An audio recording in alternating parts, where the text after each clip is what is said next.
همین طریق با صدا دادن سرود ملی البته باز هم دسته ها با ناظری داوران معذرت و ناظری بازی آرز علیزاده و همین طور صدای هشتک داور بلند شد و رقابت دسته ها هم آغاز گردید.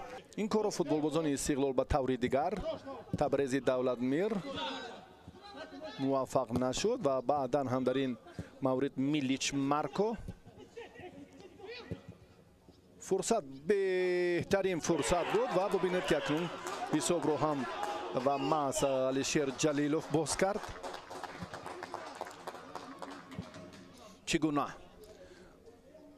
ببینیم که کاملا دفاعگران دسته لکماتیو پامیر برای برطرف کردن این عمل یگان توجه هم نکردند و این فرصت رو البته باز هم شهرام باید توپ رو اداره میکرد اما چنین نکرد.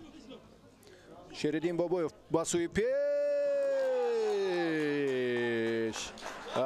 بسیار هم این احسان پنجشنبه خیلی هم یک پرتافت گل‌آور انجام داد و احسان پنجشنبه اکنون در این فرصت هم فی خود رو هم نشان میدهد. تبریز دولتمیر در ابتدا توپ رو به احسان هوا داد و چگونه اشتباهی که از جانب شهرت المرادوف به وقوع پیوسته.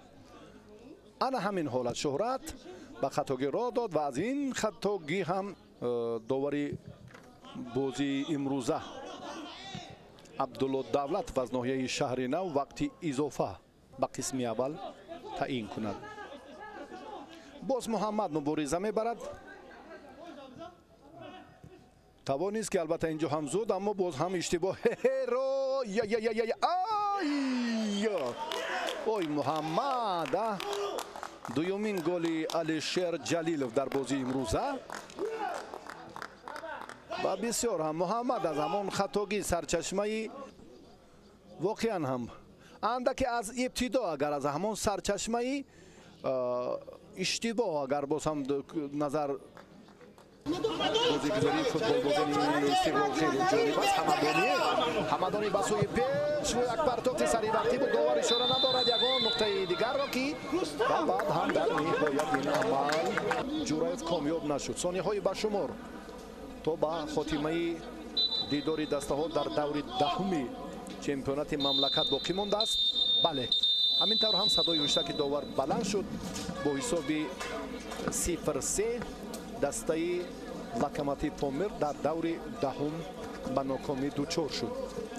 دور 11 روزهای 12 و 13 اوگوست برگزار می‌گردد. استقلال در میدان خود پیسکند را قبول می‌کند و لکماتیو پامیر باشد در دوری بعدی به سفر می‌براید و در ورزشگاه 20 سالگی استقلالیت شهر خوجند با دسته میزبان نیرو می‌سنجد.